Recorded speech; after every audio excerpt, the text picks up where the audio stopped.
There ain't no state without cops. Josh, back to you. I mostly just wanted to, I had a conversation with Jonah this morning, and it popped up when you were talking about overwhelming force. So I think a lot of people don't really understand how law enforcement is structured when it comes to how they use force. So I wanted to just give a little primer on that. But You're right. I mean, so for everything that you do, the spectrum is set up so that unless you do exactly as you're told and don't react in any way, they can do whatever they want, essentially. Because if you don't stand there, say if they tell you to stand there and you move back a little bit, you've just given them authorization to put their hands on you. Well, what are you going to do if somebody puts their hands on you? You're going to move back even more. So now, not only can they put their hands on you, they can hit you, or they might use a baton or a taser. Well, now they've used those. If you don't just stay still, if you do anything further, if they're tasing you and you don't comply, if you don't stay still, which is impossible to do when you're being tased, well, now they can do more. And as soon as you've done something that makes them fear for their life,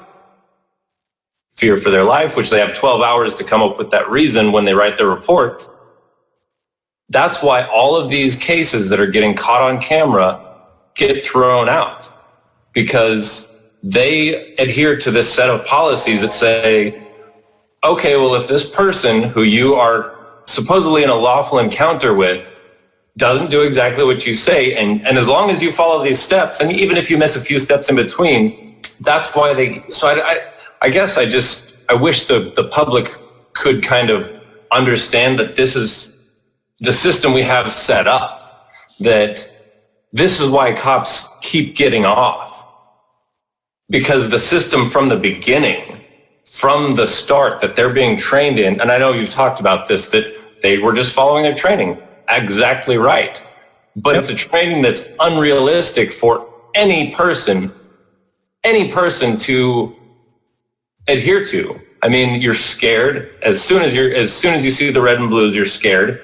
Even when I was a cop, when I got pulled over, knowing that my badge would get me out of the ticket, I still had that internal fear of what's going on. Why is this happening?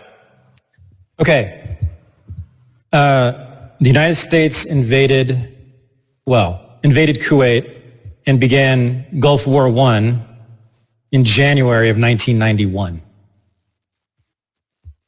Daddy Bush. Okay. January of 1991. In March of 1991, how many police officers surrounded Rodney King?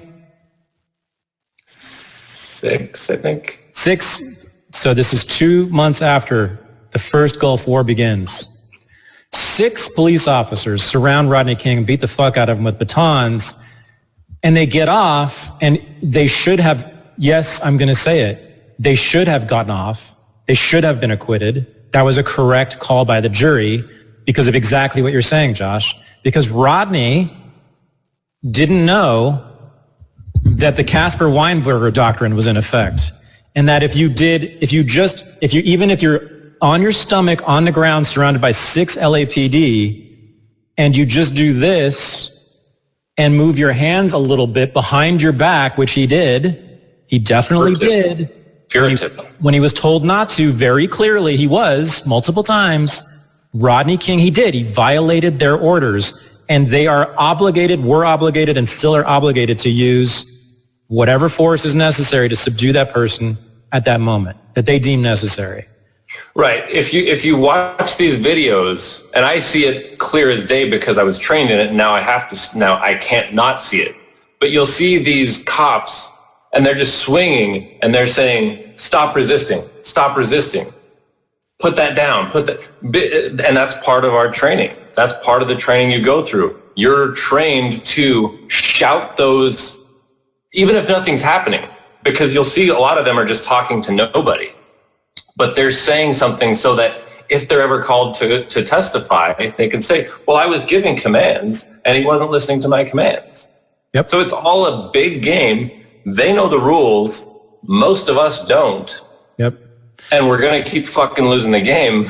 This is why I think very few cops should have gone to prison, ever, actually, including for George Floyd. Get this. Guys may have heard me talk about this in the past. I don't know the last time I talked about it. I think I talked about it with Camille maybe a year ago somewhere. The Walter Scott case, what seemed to be the most egregious case of police shooting in the country. The guy was running away from the cop, and the cop shot him in the back in Charleston, South Carolina. You guys remember this one? Yeah.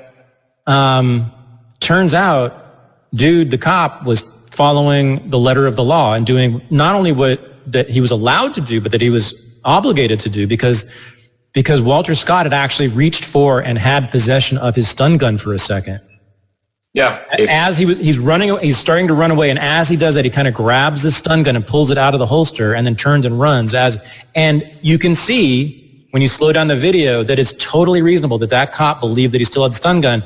And I looked it up. South Carolina law, the police regulations say, if a suspect takes a weapon from a police officer, you will obligate it to use deadly force. Well, and the taser especially, because the taser can incapacitate the officer for enough time for the person to get control of the weapon. So, right. So what do you do in that? Okay, so let's just assume that I'm correct about what I just said, and there's an amazing documentary I can show you if you don't believe me, but let's just assume I'm correct about all that. Okay, so then what are our options here? Like, how do none of us like what happened, okay? None of us think that. And by the way, here's the other thing. Do you know why Walter Scott was even in that situation? Do you know why he was pulled over? Mm-hmm. Oh, you guys don't know? Child support warrants. Just like the white guy last year that I put on Twitter. Yeah, white guy got shot 8 times, pulled over. He was in Ohio, unarmed, shot 8 times. It was a child support warrant. So that's why I got pulled out. First of all, that's the number one thing. You don't have cops involved in shit like that. Number 2, you change the policy.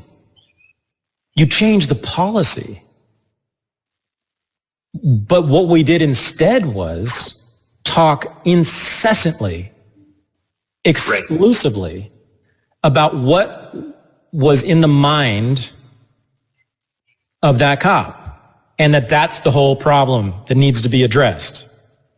It's like, so if that's all we do is address that problem, which mostly doesn't exist anyway, but even if it did exist, meaning mass systemic racism in the minds of all cops, including apparently black cops who kill black people more often than whites, blah, blah, blah. How is that going to get anything done? Hunting racist thoughts is going to get what done? But if you make it illegal for the cops to shoot people and choke people and take qualified immunity away, if you take qualified immunity away, there are very few George Floyds. There are very few Walter Scotts. There are very few Tamir Rices. There are very few Eric Garner. The reason that whole thing went down is because of fucking New York's law against selling loose cigarettes on the sidewalk, the most ridiculous law passed again by liberals, progressives. Of course, New York City Council, 1,000% progressive. Yeah, so that's like Camille. I mean, that's what Camille and I have been like yelling about for years, but like no one listens. It's just everybody wants to talk about race. Everybody's racist. No.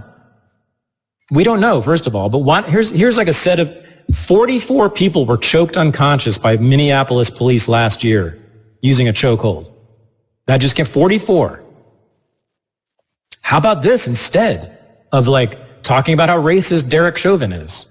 How about like making it against regulations to use a chokehold? Or put your knee on someone's neck for 8 minutes? Like, that seems like a way better way to go if you actually care about black lives and white lives and lives. Thank you, Josh.